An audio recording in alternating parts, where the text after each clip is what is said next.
Du lundi au jeudi.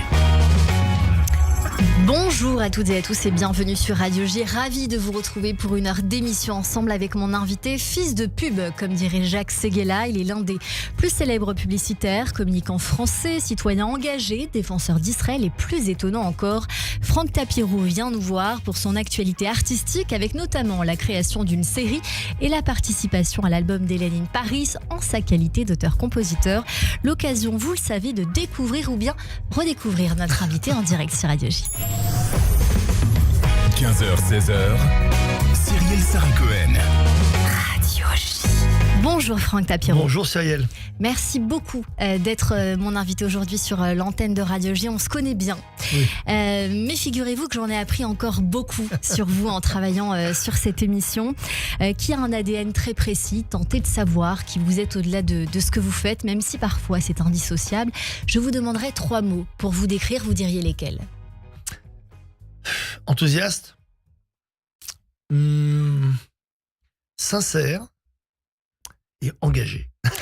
Et engagé. J'en aurais dit 2, je me permets, parce que je vous connais un peu, fils de pub. Oui. Et aussi hors cadre. Alors ça, c'est en termes de plus d'état d'esprit. Ouais. C'est-à-dire qu'en gros, fils de pub, c'est ce que je suis, je pense, depuis tout petit. Ça a mis du temps avant de se déclarer. Ouais. Vous allez voir, c'est assez drôle, c'est un parcours de vie assez chaotique, mais ça me va très bien. Et hors cadre, alors ça, je crois que c'est dans mon ADN, profond. On n'y peut rien. Je pense que quand on est hors cadre, on vit comme cela, on ne cherche pas à l'être, on se rend compte qu'on l'est. Et après, il y a 2 façons de faire. On se dit non, c'est pas possible. Il faut vite revenir dans le cadre. Et je crois qu'on fait l'erreur de sa vie. Ou alors, au contraire, la façon de s'aligner, c'est de sortir du cadre.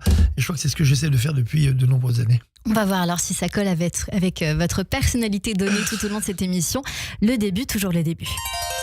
Franck Tapiro, vous êtes né un 7 octobre dans les années 60 à Neuilly-sur-Seine. Votre père était juif d'origine italienne et marocaine d'Oujda, cette petite ville frontalière avec l'Algérie. D'ailleurs, vous estimez que vous êtes marocain et pas algérien, de ce que j'ai entendu. Alors, les Oujdi disaient qu'ils étaient des Marocains algériens ou les Algéro-Marocains. Vous savez, c'était la fameuse guerre, mais ils se sont toujours évidemment sentis très marocains parce qu'il y avait une détermination, vous savez, particulière par rapport à ce pays, par rapport au roi, par rapport à aussi l'état d'esprit du Maroc, la façon aussi de gérer la population des Juifs du Maroc, qui a été admirable, quand même, il faut le rappeler, par rapport à d'autres pays qui n'ont pas été au même niveau, comme l'Algérie, on s'en rend compte tous les jours aujourd'hui. La Tunisie, c'est autre chose. Ils pètent un câble depuis quelque temps, mais ils s'étaient bien comportés jusque-là, puisque la Griba permettait d'entretenir des relations fabuleuses entre la Tunisie et sa communauté. Mais la fierté d'être marocain chez les Juifs, c'est très très important. D'ailleurs, beaucoup de mes amis juifs marocains qui habitent encore là-bas, d'ailleurs, pour la plupart, disent « mon roi » quand ils parlent du roi. C'est vrai. Ils disent pas le roi, ils disent « mon roi ». Très important. Votre père était agent général de marque française de pièces détachées, votre mère dans le transport de marchandises. À une époque, ils sont tous les 2 rapatriés d'Algérie dans les années 60. Comment ils se sont rencontrés ?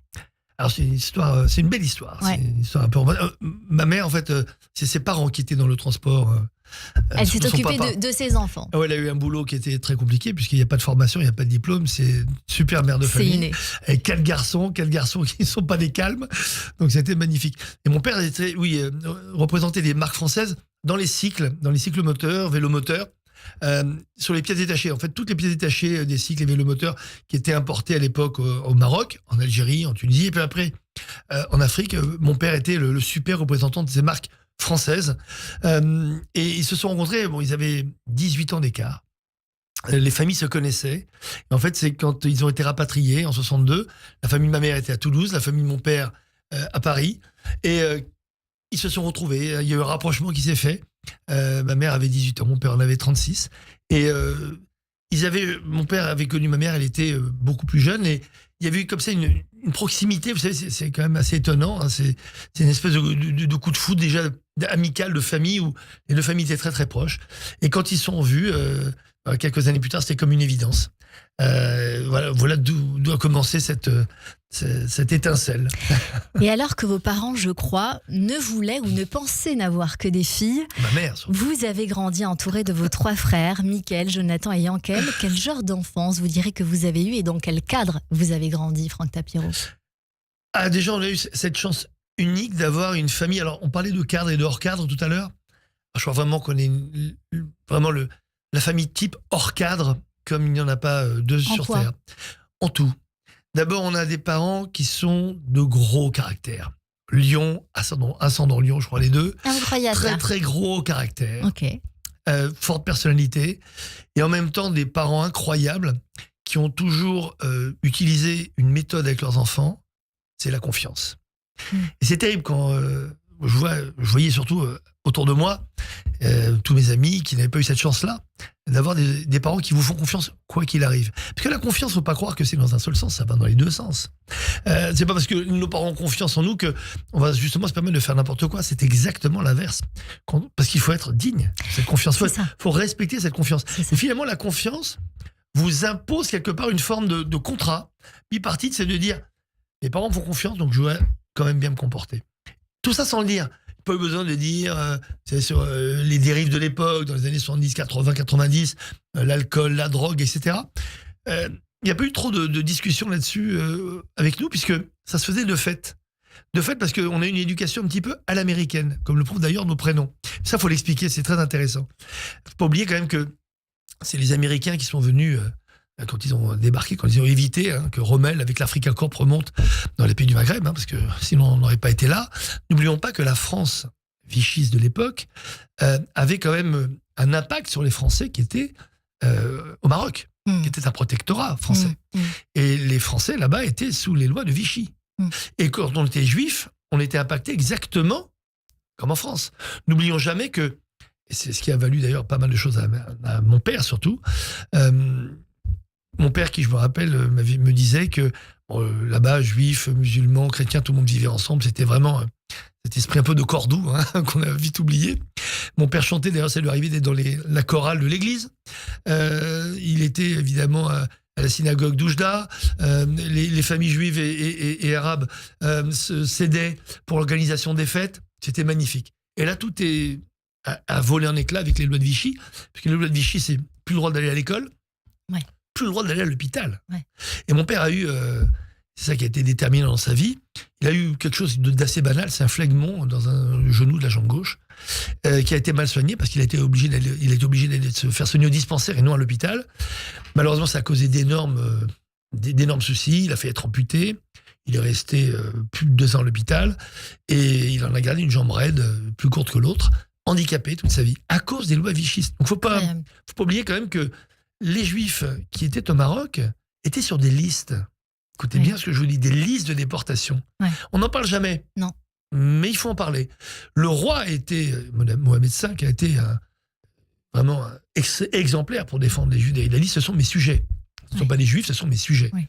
Mais il ne faut pas oublier quand même, comme c'était un protectorat, les listes étaient là. Donc on a subi ces impacts-là pendant cette Seconde Guerre mondiale. Donc quand les Américains sont arrivés, c'était les libérateurs, c'était les sauveurs. Et mon père, qui était très jeune, a travaillé à la base américaine. Il avait 14 ans à peine. Il a travaillé à la base américaine. Il repassait le linge, il les aidait, il était coursier. Vraiment, il ne savait plus quoi faire parce que c'était le sauveur américain. Et c'est important parce que d'ailleurs, il a été très rapidement amené à travailler, très tôt. Donc, il avait ce travail de représenter des marques. Il était très jeune, 18-19 ans, même pas. Il a commencé très, très tôt. Il a très bien réussi. Avec cet esprit américain qui était devenu sa culture. Il a appris l'anglais avec eux. Et c'était quelque chose d'incroyable qui est arrivé, mais comme dans un film qui pourrait être un film d'Alexandre Arcadi. Je pensais à lui. Ben oui, ben moi aussi, j'en ai parlé à Alexandre, il était très ému de cette histoire. Très tôt, parce qu'il a réussi très vite, il a eu à peine 20 ans, il s'est acheté une superbe voiture américaine, une Chevrolet, qu'il a fait venir, donc d'importation, sa belle Chevrolet, décapotable, enfin, on l'a vu en photo, c'est un truc de dingue. Et pour lui, c'était une façon de dire, ben voilà, moi, quand j'ai accueilli les Américains, je travaillais avec eux à la base, je gardais cet état d'esprit américain, j'ai réussi, et la réussite, c'était une voiture américaine au Maroc. Et j'ai trouvé ça magnifique comme démarche, parce que personne ne faisait ça à l'époque, pour vous dire qu'il était vraiment, lui, très particulier, parce que tout ce que je vous dis, c'est travailler avec sa jambe raide. Hein. Il avait des semelles comme ça, compensées, mais il marchait plus vite que vous et moi, parfois il fallait lui courir après. Il s'est jamais considéré comme handicapé. Et finalement, je crois que toute cette histoire à la fois personnelle, ce qu'il a subi, et cette libération par les Américains a fait que ça lui a créé une forme de résilience et de rebond qui lui a permis de devenir le papa merveilleux et l'homme merveilleux qu'il a été. On sent, Franck Tapiro, dans votre manière de parler de votre père, beaucoup de fierté, d'une Ouais. part. Je retiens 2 mots, je me permets, pour Joseph Agostini qui nous écoute. J'entends le mot représentant et le mot sauveur. Peut-être cette transmission-là que vous avez reçue, en tout cas, c'est ce que moi j'entends. Je sais que tout petit, vos frères vous taquinaient. Ils vous appelaient le préféré. À vous de nous dire pourquoi. Et j'aimerais savoir quel genre de petit Francky étiez-vous. Oh là là, compliqué. Donc, l'héritage américain, ça s'est vu dans nos prénoms. Parce que moi, je m'appelle Ouais. Franck avec un K. Ouais. Je crois que c'est en hommage à Frank Sinatra. Je le dis toujours en blaguant, mais c'est vrai. Et mes parents me le disaient souvent. C'est peut-être pour ça que j'étais peut-être un peu prédestiné pour faire de la musique. On en Ouais. parlera tout à l'heure. Le deuxième, Michael. Yankel. Alors, Yankel, c'est un prénom yiddish, hein, mais c'est un nickname yiddish. Mais ça faisait un peu aussi Yankel, Yankee. Ça fait un peu. Franck Tapiro, Ouais. je sais que petit, vous êtes élevé dans la passion du sport, l'admiration des États-Unis, mais Ouais. aussi d'Israël. Bien Peut-être sûr. que ça peut venir de là aussi. Ben bien sûr, parce que en gros, on avait cette double queue, donc le troisième Jonathan. Donc on a été élevé dans cet esprit, un peu à l'américaine, mais esprit à l'américaine, avec des valeurs fortes, c'est le sport, le côté aussi humanitaire, participer à des actions humanitaires, engagées au niveau sociétal, environnemental et autres. Et évidemment, je dis évidemment, parce que ça pourrait aujourd'hui paraître un peu curieux, mais nous on a été élevés comme des militants. Et on a été élevés comme des militants sionistes. C'est un mot qui est un peu compliqué aujourd'hui parce qu'il a du révisionnisme, on raconte n'importe quoi sur le sionisme. Moi, je parle du vrai sionisme, cet esprit, d'abord cette idée qui vient de la gauche, à la base, hein. C'est pas une idée d'extrême droite comme on l'a dit aujourd'hui, d'amour d'Israël, de cette défense justement d'Israël. Et nous, on a eu la chance de naître avec Israël. Pas comme certains juifs qui sont nés avant 48, qui Exactement. n'ont pas eu cette chance-là. De la patrie, du Bien berceau, sûr. le fait de savoir que quoi qu'il en soit, eh Bien bien, sûr. il y a un endroit qui nous attend. Ce foyer national. C'est vrai, Franck Tapiro. Comme ça, Je j'étais. crois savoir, puisqu'on parle de musique ensemble et que c'est aussi l'idée aujourd'hui, que tout petit, vous aviez une petite guitare que vous portiez avec une cravate attachée à un bandoulière et Exact. vous chantiez toujours ceci. C'est une poupée qui fait Alors, je sais que cette chanson vous parle. Petit, vous écoutiez toutes les musiques. D'ailleurs, Ah vous oui. aimiez un peu trop la musique. Aujourd'hui, vos goûts vont de la musique classique hispanique à la musique arabe, de Mozart à Sami El Maghribi. Ouais. D'ailleurs, vous êtes fou d'un match-up de ces deux musiques. Je sais pas si c'est celui-là, mais je propose. Ça fait partie. Est-ce que c'est celui-là? Alors, il fait partie de. Il y a eu un album incroyable qui est sorti il y a une trentaine d'années, justement, qui est ce match-up entre ces deux cultures. Je trouve ça magnifique. C'est vrai que moi, je suis tombé dans la musique très très tôt. Hein. On m'avait dit tout à l'heure que j'étais avec ma guitare, toujours avec une cravate bleue que j'avais mise autour parce que je regardais à l'époque les stars du rock. Et puis j'étais toute la journée avec cette petite guitare. Il y avait aussi une baguette qui était une baguette en bois de ma mère que je lui piquais pour faire le chef d'orchestre. J'étais complètement dingue de musique. J'avais un manche-disque qui était mon premier jouet mais qui ne me quittait jamais. C'était mon doudou avec plein de 45 tours.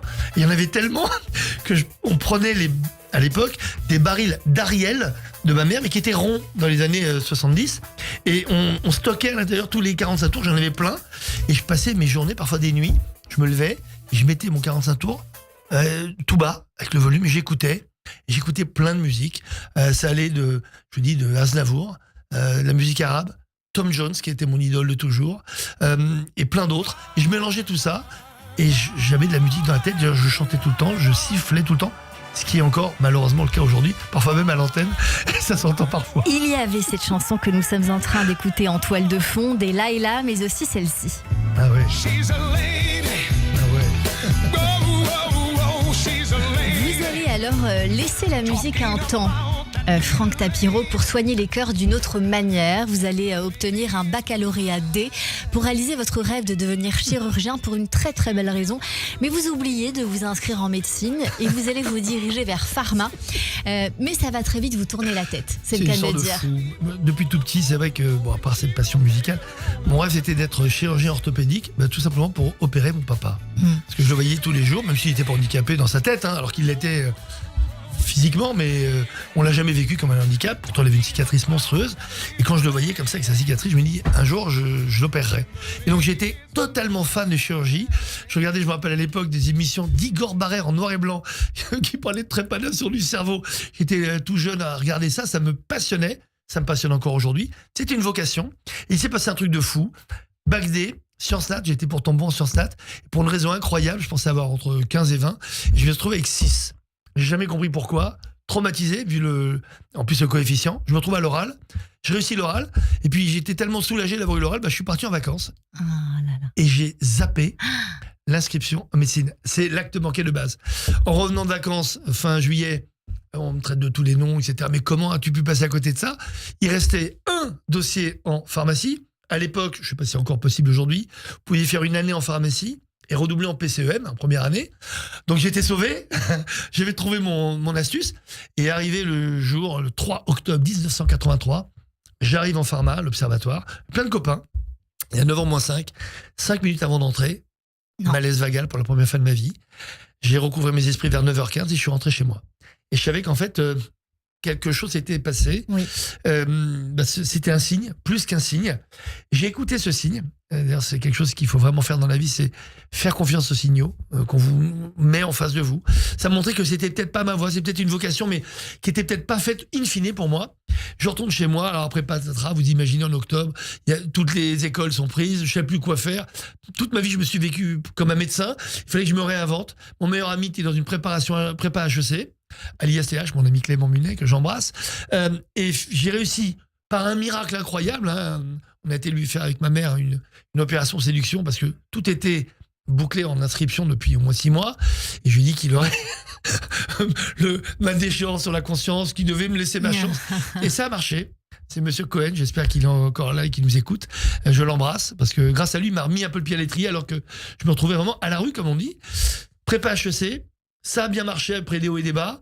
Et au bout de la première année, j'ai eu une école en première année qui s'appelle l'ISG, l'Institut supérieur de gestion, qui était à l'époque la 6e école, après HEC, ESSEC, etc. Tout le monde m'a dit « Ah, mais tu devrais faire une deuxième année pour avoir HEC, ESSEC, et Subdeco et tout ça. » Je dis « Mais non, moi, ce que je veux d'abord, c'est maintenant travailler vite. Je sais pas dans quoi. J'ai une école, j'y vais. » J'y suis allé, et là, il m'est arrivé un miracle. Parce que j'y suis allé sans savoir quoi faire. Moi, je devais être chirurgien. Ouais. Et là, un truc de dingue. Moi, je joue parce que je fais de la musique depuis toujours, donc je faisais du piano classique, piano bar, je chantais dans les bars. Mais pour moi, c'était du hobby, c'était une occupation. J'adorais, parce que je le faisais tous les jours. Mais pour moi, c'était pas un métier. Et en jouant comme ça, on m'a dit « Ah, mais t'aimes la créa, c'est dingue, tu chantes. » Je faisais du théâtre. Ils me disent « Tu devrais faire de la pub. » C'est venu comme ça, une discussion.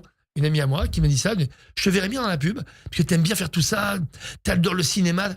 Je lui ai dit, mais la pub, je savais même pas que c'était un métier. J'adorais les pubs depuis tout petit. Je me rappelle une pub, on mettait dans les pubs, je pouvais rester longtemps à regarder ça. Ça me faisait rêver, parce que c'est des petits moments instantanés qui racontent une histoire en quelques secondes. Et c'est vrai que je me suis renseigné.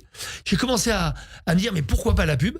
Et il m'est arrivé un truc de dingue, c'est que j'arrive à l'ISG, donc à ce moment-là, et je vois une régie publicitaire étudiante, vous savez, qui s'occupait donc de trouver des fonds pour financer des actions étudiantes, des soirées des grandes écoles, des galas, etc. Et moi, j'ai vu régie publicitaire, je me suis accroché à ça en me disant, mais pourquoi on ne crée pas la première agence de pub étudiante ? Et donc, c'est parti comme ça. Et c'est ce que vous avez c'est ce fait, que Franck j'ai fait. Tapiro. Vous avez créé Periscope. Periscope, ouais. C'était un moyen de développer votre côté hyper actif, créatif, émotif. Ouais. On sent vraiment ces mots très forts chez vous. Vous développez votre côté hémisphère droit, que Absolument. vous appelez comme ça, pour traiter évidemment ce qui est concret et l'aspect émotionnel des mots à la fois. Et puis, il y a un moment très fort, une première entreprise. Avec cette première entreprise, vous allez connaître une sorte d'envolée, une rencontre importante avec un colloque. Racontez-nous. En fait, je crée Periscope sans savoir ce qu'est la pub, mais comme toujours, j'essaie toujours de devancer les choses pour qu'elles arrivent, en me disant, la meilleure façon de faire de la pub, c'est de créer une agence. Donc, je crée cette agence Periscope. Pourquoi ? Parce qu'elle était au sous-sol, au -1, et il y avait un énorme tuyau de contrôle, je ne sais pas ce que c'était. Est-ce que c'était les égouts ou autre chose, avec une trappe de contrôle. J'ai mis 2 bouts de métal de chaque côté en me disant, voilà, ça s'appelle Periscope, comme pour voir au-dessus, la pensée un peu stratégique, la pensée créative. Donc déjà, c'était déjà un peu étrange, parce qu'à l'époque, c'était quand même assez rationnel. Le logo, c'était un petit sous-marin jaune, comme les Beatles. Et je me suis lancé comme ça. Mais comme ça, à l'aventure, en disant que j'étais directeur de création, parce que j'avais lu ça dans les journaux, c'était plutôt le métier qui me correspondait le mieux. Et on a vu quelques personnes comme ça, des entreprises, nous faire confiance pour faire des plaquettes, des logos. Et un matin, j'ai dit, maintenant, il faut qu'on aille voir les grands de la pub qui nous aident. Nous, on est encore étudiants. J'envoie une plaquette avec marqué « Adopter l'enfant pub ». Vous voyez bien à qui ça a été destiné. J'envoie tous les publicitaires. Et mon idole du moment, c'était Jacques Séguéla. Je lui envoie le lundi matin et le mardi matin, on reçoit un Telex. Alors désolé pour ceux qui nous écoutent. Telex, c'est comme un SMS. Hein. C'est un message rapide, mais qui était envoyé par la poste, hein, sur des petits papiers comme ça, avec marqué « J'adopte, tendresse, Jacques Séguéla ». Et là, ma vie a basculé en fait. Parce que d'une petite agence de rien du tout, école au -1 de l'ISG, qui ne savait même pas ce que c'était que la pub et qui voulait faire de la pub, parce que la pub c'était, je vous en parlais pourquoi, le plus haut métier du monde. On vous paye pour trouver des idées marrantes, rigolotes, provocantes, pour écrire des scripts, faire des films, faire des affiches, trouver des slogans, composer des musiques, faire chanter les gens pour une marque en quelques secondes qui change la vie de cette marque et qui demain peut provoquer des succès énormes. Donc ça part tout le temps d'une petite histoire, d'une blague parfois en réunion, et ça se termine en campagne qui peuvent durer des années. Et donc grâce à cela, grâce à Jacques Séguéla, donc j'ai été le voir, et là c'était un coup de foudre, mais vraiment amical. J'ai encore amical, je l'ai eu encore il y a 2 jours au téléphone. Il a fêté ses 91 ans. Et depuis ce jour-là, on s'est jamais quitté. Parce qu'en fait, d'abord j'arrive dans son bureau, je lui raconte ce que je viens de vous raconter, mon parcours, médecine ratée, pharmacie, etc. Il me dit, mais C'est formidable, mais moi aussi je suis pharmacien. Et je me suis rendu compte, je ne sais pas si les auditeurs le savent, il est diplômé en pharmacie. Ouais. Il a fait 2-3 mois dans une pharmacie, il a vite compris que c'était pas son truc, et il a muté, il a basculé, il est devenu journaliste, puis rédacteur en chef, il a fait le tour du monde avec un de ses copains, et après il a fait de la pub. Donc finalement on avait un parcours qui était assez proche, un peu hors cadre, complètement, même hors cadre, et il y a eu quelque chose de magique qui s'est créé entre nous. Mais ça a été déterminant pour moi. Vous allez le toucher au cœur forcément, Franck Tapiro, et donc l'année qui suit la fin de vos études à 23 ans, vous devenez stagiaire pour Jacques Séguéla chez Euro RSCG lors de la campagne Génération Mitterrand. Ouais. C'est un grand moment. Vous allez rester quelques années avec Jacques Séguéla. À 30 ans, vous allez créer Hémisphère Droit, votre premier vrai agence de pub à vous. Vous êtes concepteur-rédacteur avant de devenir directeur de création. Beaucoup d'idées qu'on va écouter. Liberté d'innover, liberté de proposer, liberté d'inventer, liberté de créer. Imaginons la France d'après. À côté du parc, il y a le magicien. Celui qui arrive à faire dormir toute sa famille dans sa voiture. Aujourd'hui en France, c'est plus de 8 millions de personnes qui souffrent du mal logement. iLogio et les professionnels de l'immobilier appellent tous les citoyens à se mobiliser le samedi 14 mai 2016.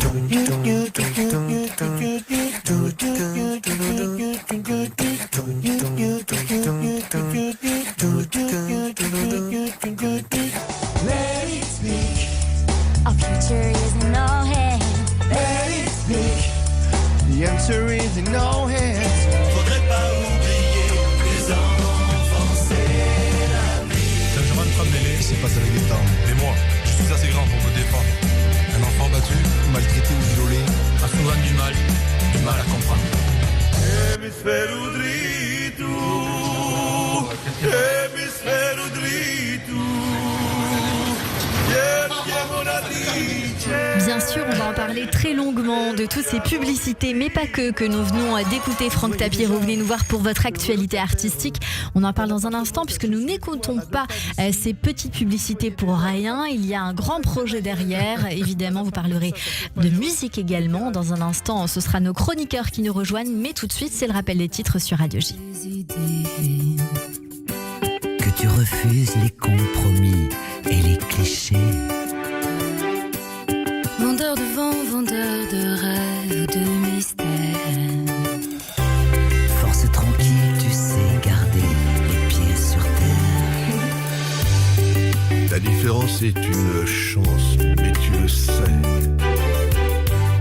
Les visionnaires donnent toujours l'air d'exagérer. Radio J. Cyrielle Sarah Cohen.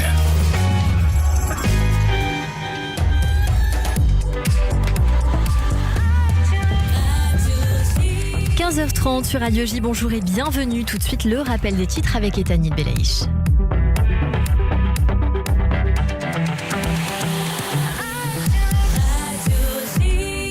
Bonjour Etanit. Bonjour Cyrielle, bonjour à tous. En Israël, un attentat, une attaque au couteau a fait un mort et 4 blessés ce matin à Haïfa dans le nord du pays. L'auteur qui a été tué par la police est un Israélien druze récemment revenu de l'étranger. La guerre serait-elle en train de reprendre à Gaza? Tzahal a abattu 2 individus qui constituent une menace selon l'armée. L'armée israélienne qui a également frappé un bateau qui naviguait à proximité des côtes sud du territoire en début d'après-midi. Hier, l'État hébreu a suspendu les livraisons d'aide humanitaire à la bande de Gaza, espérant presser le Hamas à reprendre la libération d'otages. En Allemagne, le centre-ville de Mannheim a été bouclé cet après-midi après qu'une voiture a foncé dans un groupe de personnes faisant un mort et plusieurs blessés. Un suspect a été arrêté selon les autorités locales. Jusqu'où soutenir Kiev et comment? Un débat sans vote sur la situation en Ukraine et la sécurité en Europe est organisé à l'Assemblée cet après-midi à partir de 17h, et ce alors que la France et ses alliés cherchent une solution face à un possible désengagement des États-Unis. Une discussion similaire aura lieu demain au Sénat. Le procès Sarkozy-Kadhafi entre aujourd'hui dans sa dernière phase d'audience, l'audience qui se penche depuis ce matin sur l'examen des montages financiers dans cette affaire de soupçon de financement libyen de la campagne de l'ex-président de la République en 2007. Enfin, un mot de la 97e cérémonie des Oscars qui s'est déroulée hier soir. Le film Manora de Sean Baker a raflé l'essentiel des prix de la compétition. Meilleur film, meilleur réalisateur, meilleure actrice, meilleur montage et meilleur scénario original. Emilia Pérez de Jacques Audiard, nominée 13 fois, n'a quant à lui remporté que 2 récompenses. Et merci beaucoup pour ce journal, Ethanit Belaïch. On vous retrouve à 16h pour le journal complet. Tout de suite, une courte pause et c'est la suite de notre émission avec Franck Tapiro et mes chroniqueurs sur Radio J. Le Club Imo Radio J, Marc Ezrati. Bonjour, c'est Marc Ezrati. Je vous retrouve tout à l'heure avec le Club Imo à 16h05 sur Radio J. Des invités exceptionnels, des analyses éclairées, un tour du monde de l'actualité. C'est cet après-midi, 16h05 et c'est uniquement sur Radio J. Radio J. Bonjour, c'est Chirel.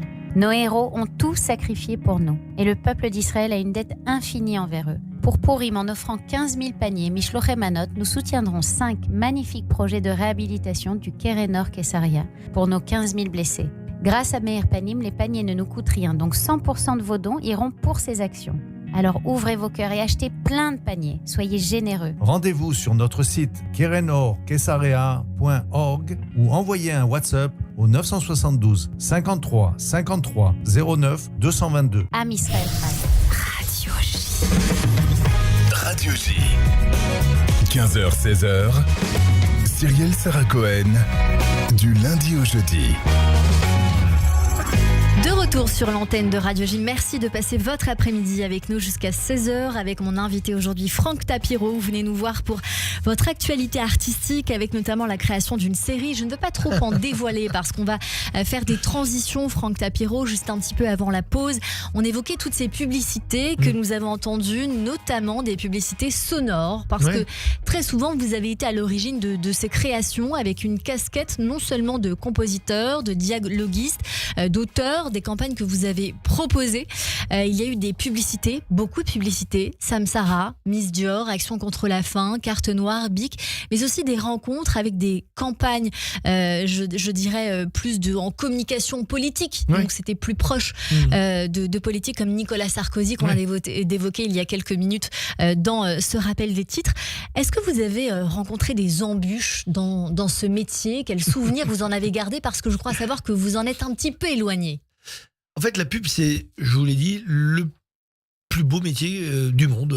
À chaque fois, d'ailleurs, qu'on rencontrait des gens d'autres métiers qui étaient fabuleux, que moi, je considérais comme des métiers plus forts, parfois avec plus de sens. Je me disais, mais quelle chance vous avez de travailler dans la pub. Vous n'avez jamais 2 jours qui suivent, qui sont les mêmes.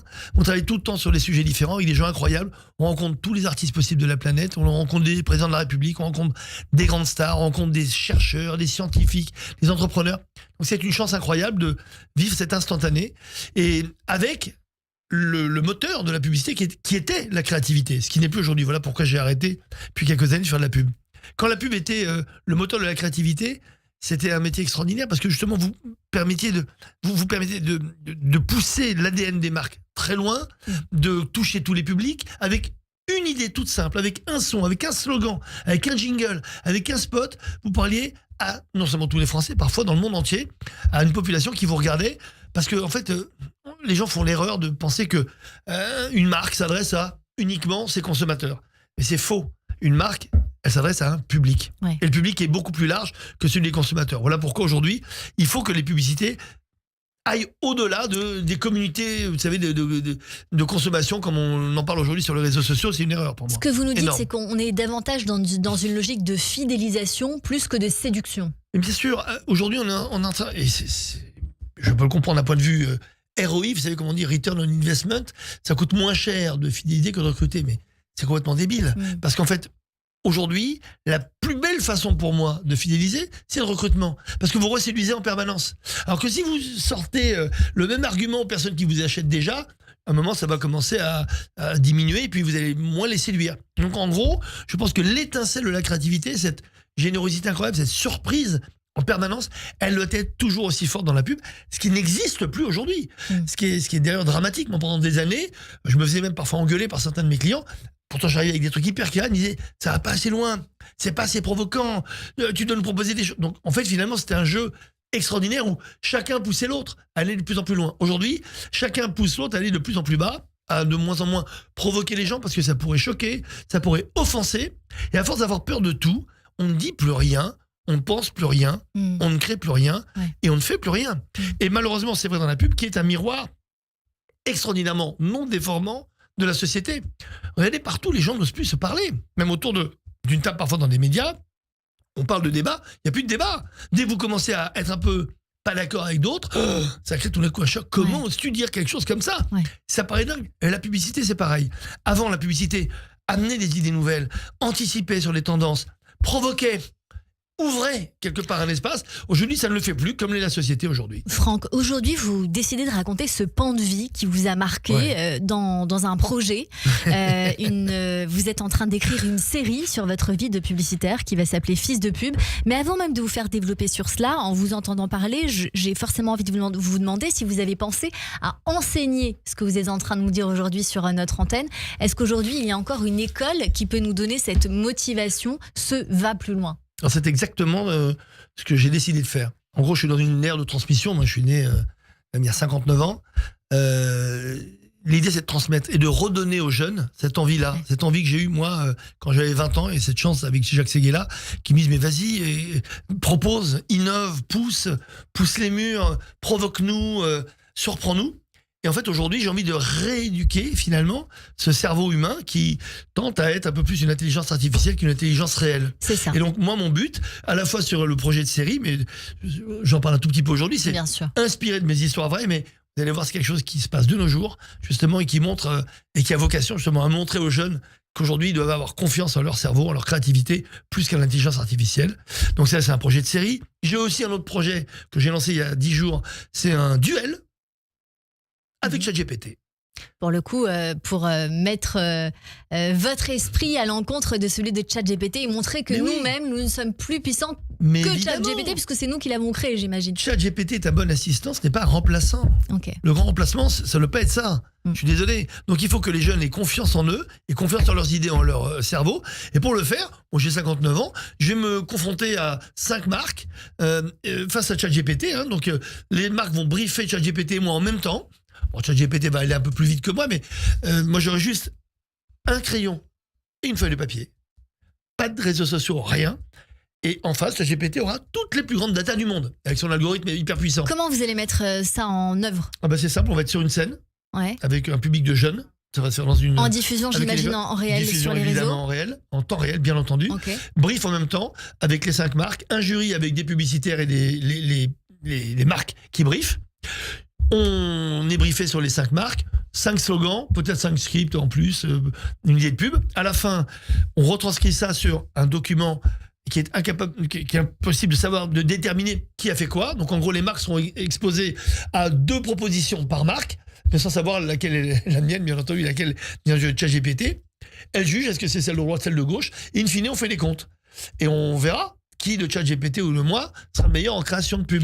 Moi, je fais le pari que je peux gagner. On n'est jamais à l'abri d'un succès. Ça, c'est mon slogan de vie. Franck Tapiro. Et j'aimerais gagner pour prouver aux jeunes, pas que moi, je suis un super créatif, pour leur dire, votre cerveau vaut mieux qu'une intelligence artificielle. Ayez confiance en vous. Vous restez un fils de pub, Franck Tapiro. Mais plus que jamais. De toute façon, fils de pub, je pense que fils de pub, en fait, ça n'a rien à voir avec la pub. D'ailleurs, c'est pour ça que ça ressemble à une insulte qu'on connaît tous. Fils de pub, ce sont les personnes qui mettent la créativité avant tout. dans tout. Pas qu'en publicité, en tout.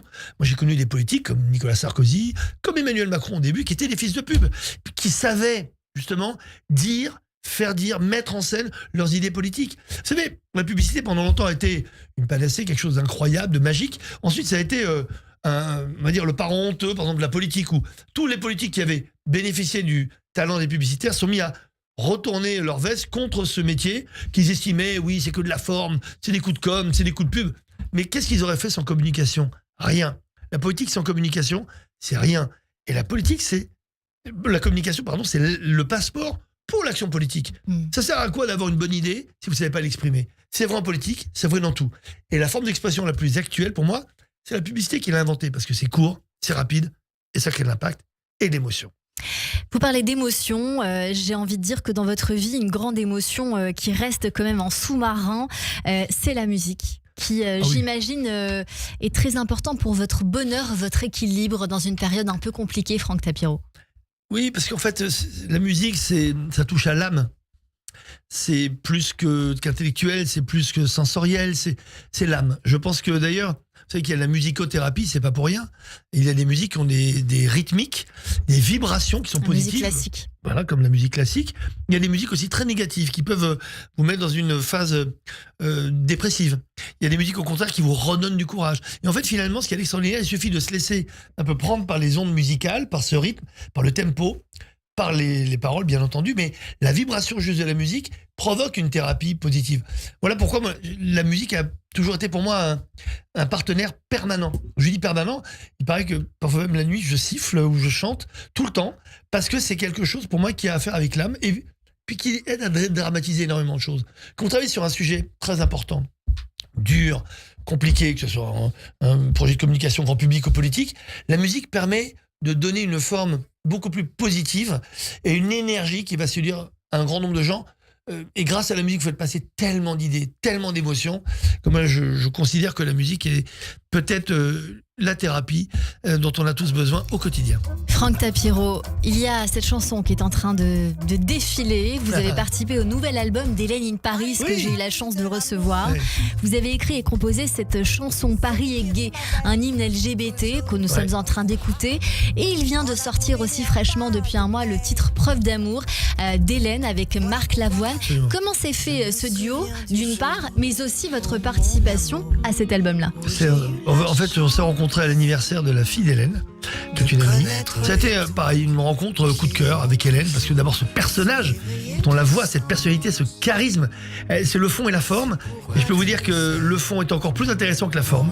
Donc déjà, pour la majorité des gens qui l'aiment sur la forme, il faut qu'ils s'intéressent au fond de Hélène, qui est vraiment quelqu'un d'hors norme, qui a profité du moment du Covid pour faire des petites vidéos sur Instagram. Elle rêvait de chanter. Elle s'est dit, mais pourquoi je vais continuer à rêver ? Je vais le faire en vrai. Et donc quand on s'est rencontrés, j'avais déjà vu qu'elle était en demi-finale de l'Eurovision à l'époque. Et on s'est parlé dans quelques minutes. Je lui ai dit, d'abord on s'est tutoyé tout de suite, je lui ai dit, je vais te faire une chanson. Elle me dit, oh mais sur quoi ? J'ai dit, je sais pas. Et comme ça, en la voyant, j'ai dit, mais je suis persuadé que tu dois être une icône LGBT. Elle m'a dit, tu ne peux pas t'imaginer, j'ai des contacts avec eux tous les jours, ils veulent que je fasse ceci, un défilé par là. Et quelques minutes après, il y a des preuves là-dessus, elle peut vous le dire, je lui ai composé en quelques minutes une chanson. Je lui ai trouvé la musique, je lui ai trouvé et je lui ai dit, demain je t'envoie une maquette. Et le lendemain, j'ai trouvé le temps de faire une maquette, j'ai écrit des paroles, c'était un week-end, je l'ai revu le lundi.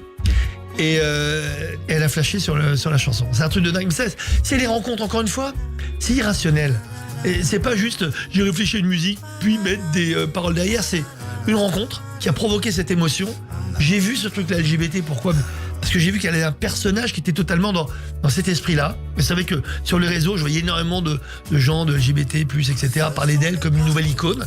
Je me suis dit, c'est le moment, c'est juste avant la Gay Pride, faisons un hymne. Et on a fait Paris est gay, qui a bien marché d'ailleurs, reçu sur le plateau par Laurent Ruquier. On a fait un show incroyable avec des danseurs et des danseuses. C'était vraiment un moment de dingue. Et ce coup de cœur était le démarrage, ça fait quelques semaines. Et je me suis dit, on va aller plus loin. il faudrait peut-être faire un album. Donc elle a travaillé avec Ruti, sa manager. Elle me dit, moi je rêve de faire un duo. Mais comme ça s'est fait en 2 secondes. Je dis un duo avec, elle me dit, Marc Lavoine, je l'adore. Je dis, écoute, moi j'ai un duo fabuleux que j'ai écrit il y a quelques années. C'était pour Henri Salvador, pour la marque Marionneau. C'était un duo que je rêvais de faire entre Henri Salvador et Keren Han, qui avait fait un jardin d'hiver. Je l'avais écrit, Henri a adoré cette musique et malheureusement il est mort quelques semaines après. Donc j'avais gardé un peu dans mon esprit cette chanson. Je me suis dit, tiens, il faut ressortir cette chanson, elle s'appelle Preuve d'amour. Elle est intemporelle et je suis persuadé qu'elle me dit, fais-moi écouter. Je lui ai fait écouter la maquette. Elle a eu les larmes aux yeux, elle m'a dit, j'adore. On a contacté Marc. Marc a adoré aussi. On s'est retrouvés en studio et en quelques jours comme ça, le truc s'est fait. Derrière, après, elle a continué à travailler avec Marc, avec d'autres gens et elle a sorti cet album. Et il y a quelques semaines, donc elle a lancé cet album. J'étais ravi parce qu'elle a chanté en live avec Marc Lavoine, Preuve d'amour. Et moi, quelque part, c'est une belle histoire parce qu'il y a 17 ans, je l'avais écrit pour une marque, pour Marionneau, pour Henri Salvador et Keren Han. Et de voir aujourd'hui Hélène Paris et Marc Lavoine, mais c'est ça la magie de la musique. C'est irrationnel. Même si c'était pas pour une marque, même si c'était pas pour les mêmes chanteurs pour lesquels je l'avais imaginé, mais cette chanson est restée intacte. La musique d'ailleurs a été écrite pas par moi, mais par François Castello. Moi j'ai écrit les paroles. Et c'est quand on a vu Marc Lavoine et Hélène, ça s'est fait en quelques prises tellement c'était une évidence. Parce que c'était une forme de chanson d'amour un peu éternelle.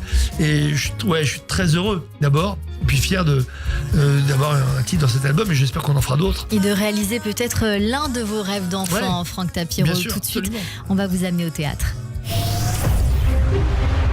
Au théâtre. Bonjour Christophe Barbier. Bonjour Cyril, bonjour Franck, bonjour à tous. Hello Christophe. Comment allez-vous tous les deux? Très bien, alors on vous écoute, on veut savoir ce que vous nous avez concocté pour aujourd'hui, cher Christophe. Je vous emmène à Avignon, la ville du théâtre, mais pour vous parler du renégat d'Avignon, que vous ne connaissez sans doute pas. C'est dans Le Neveu de Rameau, un magnifique dialogue philosophique où Denis Diderot multiplie les anecdotes, et cela donne une matière très théâtrale. D'ailleurs, Le Neveu de Rameau, depuis de nombreuses années, est un spectacle de théâtre. Nicolas Vaud incarne le neveu du musicien Rameau, une sorte de clochard céleste, qui devise dans les jardins du Palais Royal, et Gabriel Ledos joue le philosophe. On les a encore vus à la Cartoucherie il y a quelques semaines et au théâtre du Ranelagh. Ils reviendront certainement à Paris très bientôt. Ce dialogue, c'est un délice d'intelligence. Et une des histoires racontées par Diderot, c'est celle du renégat d'Avignon. Le renégat d'Avignon, c'est un escroc qui loue un appartement dans la maison d'un juif dont il a gagné la confiance la plus entière. Le logeur, nous dit Diderot, est convaincu qu'il n'avait pas un meilleur ami dans toutes les tribus d'Israël. Le renégat arrive un soir chez son ami juif, l'air effaré, la voix entrecoupée, le visage pâle comme la mort, tremblant de tous ses membres. « Qu'avez-vous ? Nous sommes perdus. Perdus et comment ? Perdus, vous dis-je, sans ressources. Expliquez-vous. Un traître nous a déférés à la Sainte Inquisition, vous comme juif, moi comme renégat, comme un infâme renégat. » Le juif s'arrache la barbe, se roule à terre, il voit déjà les sbires à sa porte, il voit son autodafé préparé. « Mon ami, mon tendre ami, quel parti prendre ?» Se montrer, affecter la plus grande sécurité, se conduire comme à l'ordinaire. La procédure de ce tribunal est secrète mais lente, il faut user de ses délais pour tout vendre. J'irai louer ou je ferai louer un navire par un tiers. Oui, par un tiers, ce sera le mieux. Nous y déposerons votre fortune, car c'est à votre fortune principalement qu'ils en veulent, et nous irons, vous et moi, chercher sous un autre ciel la liberté. Fait et dit, le bateau est loué, pourvu de vivres et de matelots, la fortune du juif est à bord. Demain, à la pointe du jour, ils mettront à la voile. Ils peuvent donc souper gaiement et dormir en sûreté. Demain, ils échapperont à leurs persécuteurs. Pendant la nuit, le renégat se lève, dépouille le juif de son portefeuille, de sa bourse, de ses bijoux, se rend à bord et le voilà parti seul sur le navire. Jusqu'ici, le renégat n'est qu'un coquin méprisable. Mais le sublime de sa méchanceté, c'est d'avoir été lui-même le délateur de son ami israélite. Et la Sainte Inquisition s'empare du juif à son réveil et quelques jours après en fait un beau feu de joie, nous raconte Diderot. Ce fut ainsi que le renégat devint le tranquille possesseur de la fortune de ce juif. C'est une édifiante anecdote donc sur l'antisémitisme le plus abject, dénoncé accuser, jeter le soupçon.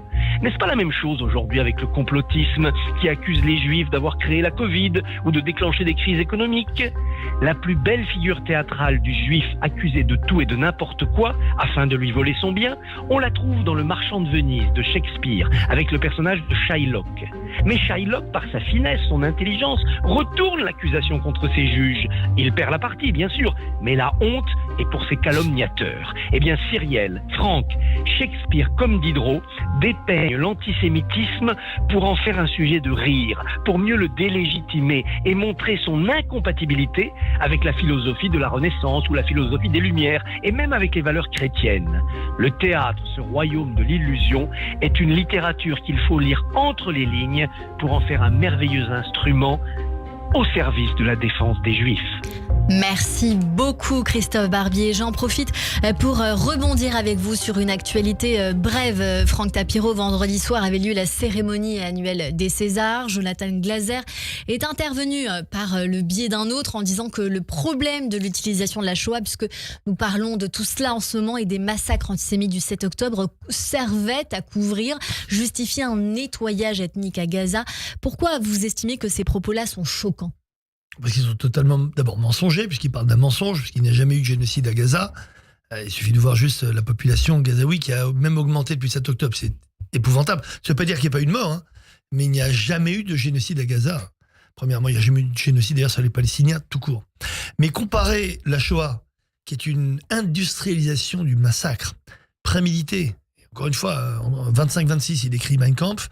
Il est élu en 33, je parle d'Adolf Hitler. Ouais. Il commence en 39, en 42-43, la solution finale. Et tout cela était bien écrit, bien pensé, bien organisé.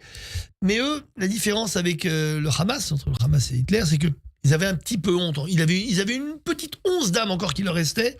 Voilà pourquoi ils ont mis tous les camps d'extermination à l'extrême est. Et d'ailleurs, ils ont essayé de tout détruire, puisqu'ils n'étaient pas fiers de ce qu'ils avaient fait. À l'inverse du Hamas qui a tout filmé, qui a tout posté avec des grands sourires et surtout cette jubilation orgasmique du massacre.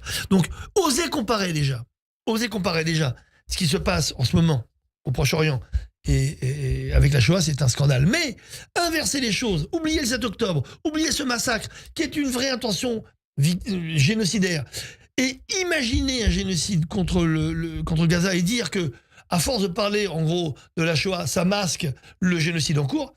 C'est pire qu'un mensonge. C'est de la folie. Et de la folie juive, puisque c'est un juif, il faut le redire.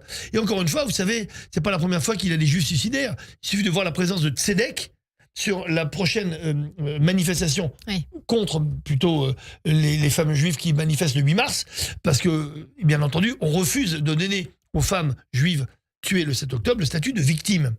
Tzedek est sur l'affiche. L'Union juive aussi pour la paix et sur l'affiche. Donc ce sont quoi? On dit, vous vous rendez compte? On se cache derrière un juif qui est comme un bonsaï derrière la forêt, pour cacher la forêt. Mais ces gens-là ne sont plus juifs dans l'âme. Ils ont peut-être une âme juive, mais qu'ils ont perdu et oublié. Donc encore une fois, que ce soit Jonathan Glazer, que ce soit Tzedek, que ce soit l'UJIP ou je ne sais pas comment il s'appelle, pour moi c'est plutôt la honte de notre communauté. Je ne demande pas encore une fois qu'il soit totalement pour Netanyahou ou pour ce qui est en train de se passer, mais juste qu'il soit dans le camp de la vérité. On ne peut pas se trouver dans le camp du mensonge permanent et de la promotion du mensonge à ce point. Donc Jonathan Glazer a fait finalement un film magnifique, en plus moi je l'ai vu, qui est plutôt une belle parabole d'arriver à montrer l'horreur nazie sans montrer les victimes, juste en montrant le gardien du camp, le patron du camp. C'est vrai que c'est ce qu'on appelle la zone d'intérêt. Mais je pense que la zone d'intérêt de la promotion du film, aujourd'hui, est supérieure à la zone d'intérêt de la vérité. Merci beaucoup Franck Tapiro. Vous parlez du Hamas. On rebondit avec le billet du jour d'Annabelle Guiraud. Le billet du jour. Bonjour Annabelle. Bonjour Cyrielle, bonjour Franck. Dans cette chronique, c'est l'actualité qui nous accompagne. Allez, c'est parti.